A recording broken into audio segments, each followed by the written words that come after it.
Hello students, the topic for our today's lecture is the poem The Village Schoolmaster, written by Oliver Goldsmith. Oliver Goldsmith, born in 1728 and died in 1774, was an Irish writer. Irish means one who belongs to Ireland, means he was the citizen of Ireland, whose notable works include the novel The Vicar of Wakefield and his play She Stoops to Conquer.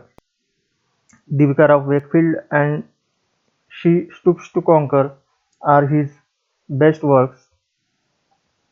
He studied English at Trinity College, Dublin, a city in Ireland, and worked as a playwright, poet, busker, and apothecary's assistant. Here, busker means one who collects money by singing beside the roads, means गाना गाकर पैसे मांगने वाला, and apothecary's assistant. Apothecary means the doctors of old times, means we call them Vaidya. So he worked as a Vaidya's assistant also. The poem The Village Schoolmaster is an extract from Goldsmith's famous poem The Deserted Village. Oliver Goldsmith wrote a famous poem named The Deserted Village of about 430 lines, and the present poem The Village Schoolmaster is a short piece taken from this famous poem The Deserted Village. Set in an imaginary village, the poem offers an affectionate and humorous portrait of the schoolmaster, who was idolized by the children and respected by the villagers. So the setting of the poem is an imaginary village, and name of that village is Auburn, Auburn, and the schoolmaster was respected by the villagers and idolized by the school children. Filled with gentle jokes, it is never clear whether the poet is making fun of the schoolmaster, who finds it easy to impress the villagers with his knowledge. We find the portrayal of the schoolmaster in this poem, and we cannot define that whether the poet is making fun of schoolmaster or adoring him. The end of the poem, however, is tinged with sadness, as the speaker acknowledges the schoolmaster is gone, as are all the children he taught, and the village is no longer what it once was. So in the final two lines of the poem, we find some kind of sadness, because here the poet is saying that the schoolmaster is gone. Also the children he taught were gone, and the village is no longer what it once was. So let's move towards the text of the poem. This is the text of our poem. Beside yon strangling fence that skirts the way with blossom first unprofitably gay. Yon means at far distance, straggling means spread out in different directions, fence, boundary, skirts, इसको हम बोल रहे हैं किनारा. तो poet हमें poem की शुरुआत में ही एक सीन बता रहे हैं कि वहाँ पे बाजू में ही कुछ ही दूरी पर एक फेंस है जो कि इधर उधर पसरा हुआ है, और वो रोड के किनारे पे रोड के साइड से बना हुआ है. and they are with blossom first unprofitably gay. Here the blossom first means beautiful yellow flowers which have blossomed. There are some trees of flowers, yellow flowers, and the flowers on the tree were blossomed, but they are unprofitably gay. Means the flowers are beautiful, but the people don't have the time to admire their beauty, the flowers' beauty. That's why they are unprofitably gay. There in his noisy mansion, skilled to rule, the village schoolmaster taught his school. The school is situated next to an irregular fence, and the schoolmaster used to teach his students there. A man severe he was and stern to view. I knew him well and every truant knew. तो अब यहाँ पे उनकी personality के बारे में बताया गया है. So how he was severe. उनका स्वभाव गंभीर था. And stern to view. He used to look like stern means सख्त, कठोर. I knew him well and every truant knew.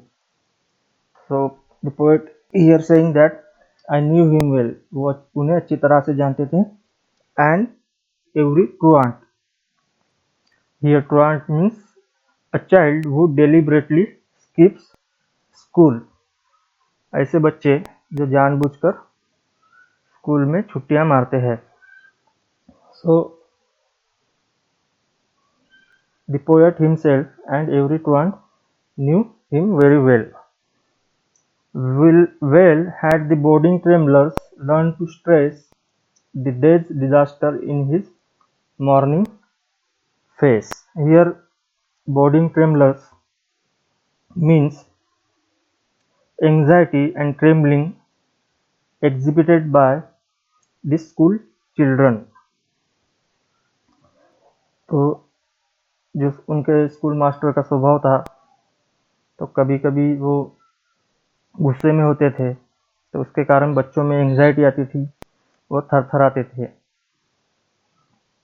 तो यहाँ पे बोला गया है कि बोर्डिंग ट्रेमलर्स मीन्स घबराए हुए बच्चे learn to trace the day's disaster in his morning face.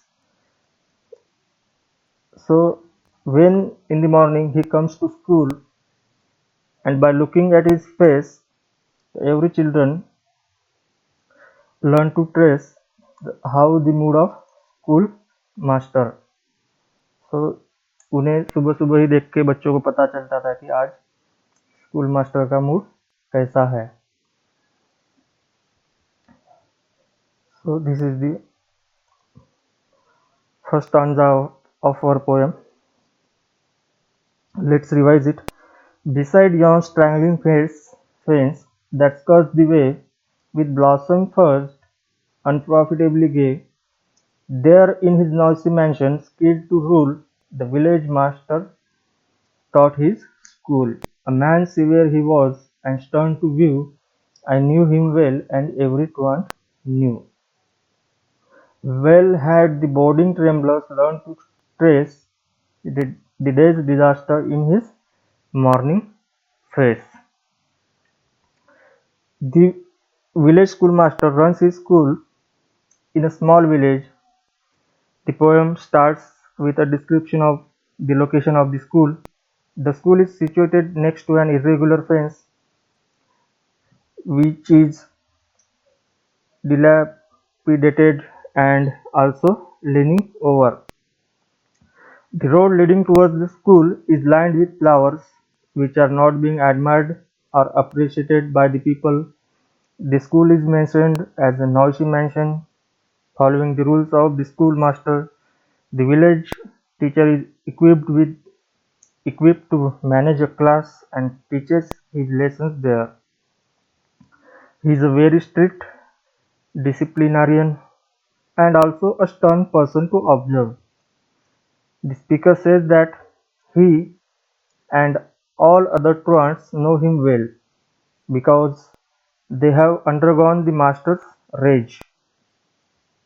The students have learned to sense the mood of the teacher by observing his face.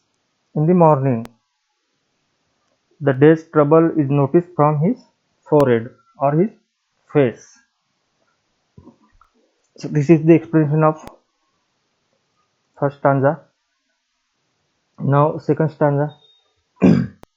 Full well they laughed with counterfeited glee at all his jokes, for many a jokes had he. The schoolmaster used to crack jokes, sometimes crack jokes at the classroom, and the children laughed with counterfeited glee. Here counterfeited means fake, nakli. So whenever he cracks the joke in the school, the children, the students used to laugh with counterfeited glee. उन्हें joke समझ में आए या ना आए, उन्हें हंसना ही पड़ता था क्योंकि उस स्कूल मास्टर का वहाँ पे उतना उनके ऊपर दरारा था. Full well the busy whisper circling round conveyed the dismal tidings when he frowned.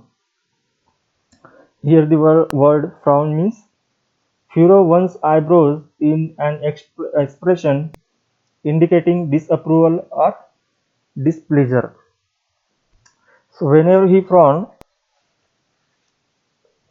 the busy whisper circling round means जब कभी भी वो फ्राउन करते थे, डिस्प्लेजर बताते थे, तो पूरे स्कूल में बच्चे एक मेक के कान में ये सब चीज़ें बताते थे कि the schoolmaster is in rage, means schoolmaster is in, वो गुस्से में है.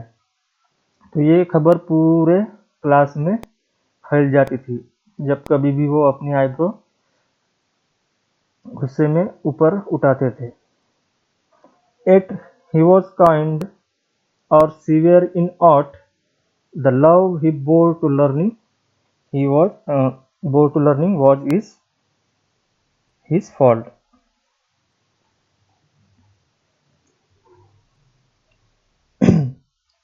So he was severe, वो गंभीर भी थे और दयालु भी थे. He was also kind, and the love he bore to learning was in fault. He has intense love for learning. If at all he has any fault, it is because of his intense love for learning. The village all declared how much he knew.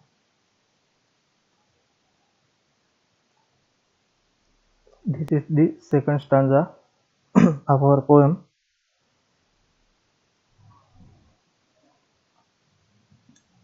Full well they laughed with counterfeited glee at all his jokes, for many a joke had he.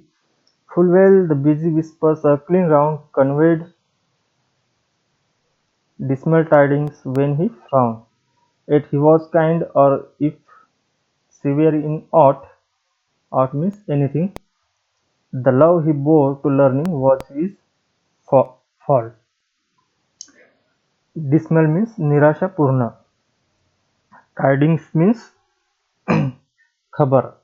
निराशापूर्ण खबर, फैल जाना. So meaning of this stanza is, the schoolmaster is a contradiction. Although he is strict, he is kind and good-humored. He tells many jokes. Whenever he tells some jokes, the children laugh with pretended joy or counterfeited glee. If they notice any sign of anger on his face, they will spread the news throughout the classroom. But basically, the schoolmaster is a kind man. If at all he has any fault, it is because of his intense love for learning. This is the meaning of second stanza. Now let's move toward the next stanza.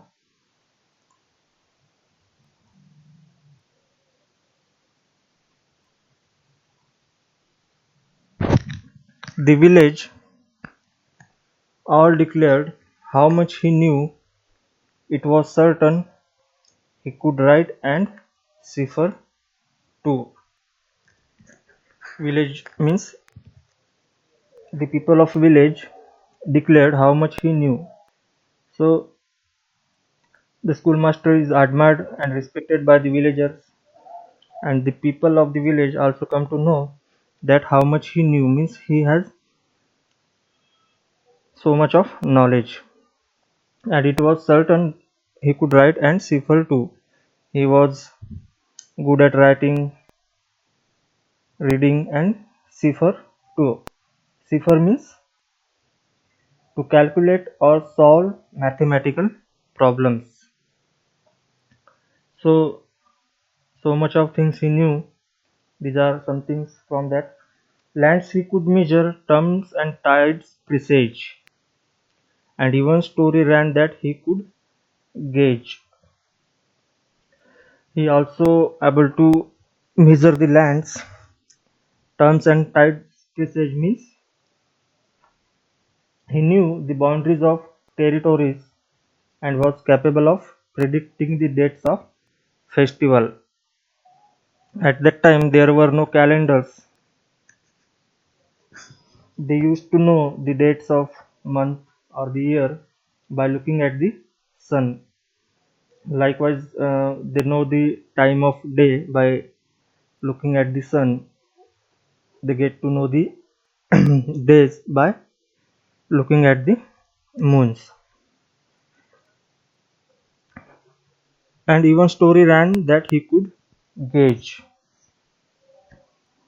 Gauge means to calculate complex things. So he was good at writing, reading, to gauge, to mention the dates of festivals, or to know the days. These are the things he was good at.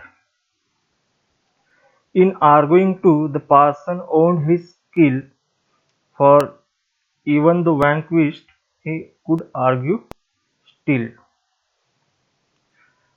Person means जैसे मंदिर का पुजारी होता है, हम church के पुजारी को पार्सन बोलेंगे. So parsons were the knowledgeable person. So he was able to argue with the or have debates with the parson. For even though vanquished, he could argue still. जब कभी वो डिबेट में हार भी जाते थे तो भी उन्हें लगता था कि मैं इससे आगे भी डिबेट कर सकता हूँ. While the words of learned length and thundering sound amazed the gazing rustics ranged around. So he used to speak the words which are unfamiliar with the villagers. That's why here for his words he said that learned length and thundering sound. Thundering sound means his sound was like thunder, means वो बिजली की तरह उनकी जैसे बिजली कड़कड़ाती है उस तरह उनकी आवाज थी. मतलब उनकी आवाज काफी अच्छी थी, हम ऐसे बोल सकते हैं. सो ये सब वर्ड्स, नए नए वर्ड्स सुन के स्कूल मास्टर के मुंह से, तो जो भी लोग उनकी डिबेट सुनते थे उनके आजू बाजू में अरेंज होके, तो वो अमेज करते थे. उन्हें आश्चर्य होता था कि ये स्कूल मास्टर इतना सब कैसे क्या जानते हैं. How someone have so much of knowledge. And still they gazed, and still the wonder grew, that one small head carry all he knew. तो उनका आश्चर्य और बढ़ते ही जाता था, और उन्हें लगता था कि छोटे से ही कदकाठी के स्कूल मास्टर है। यहाँ पे उन्हें स्मॉल हेड कॉमिकली बोला गया है कि उनका हेड स्मॉल था, मजाक में बोला गया है। तो इतनी सारी चीजें उनके छोटे से हेड में कैसे क्या हो सकती है। So this is our third stanza. The village all declared how much he knew. It was certain he could write and cipher too.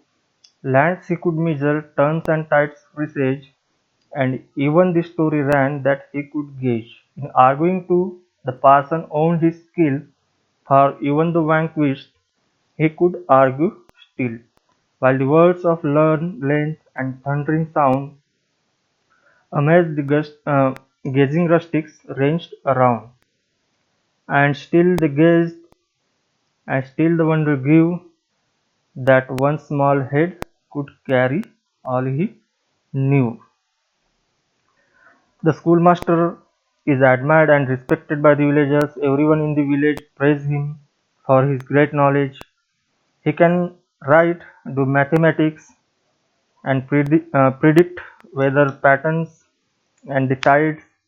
It is also assumed that he can do accurate survey and determine borders easily. He can also debate intelligently and have discussions with the village parson, a person who was greatly respected by the parishioners. The master uses difficult words and emotional language to convince and impress the poorly educated village people. The parson also accepts the master's skills in debate. Sometimes, even after being defeated in the arguments, the schoolmaster continued to speak. The village people wonder how his small head could contain so much knowledge. But past is all his fame, the very spot where many a time he dreamed is forget, forgot. Though the poem presents the pleasant remembrance of the poet about the schoolmaster, the poem ends in a sad tone. These last two lines tell the present condition. The great fame of the schoolmaster has become a thing of past. At present, the school where he faced many successes is forgotten. So this is the end of our poem, the sad end of our poem.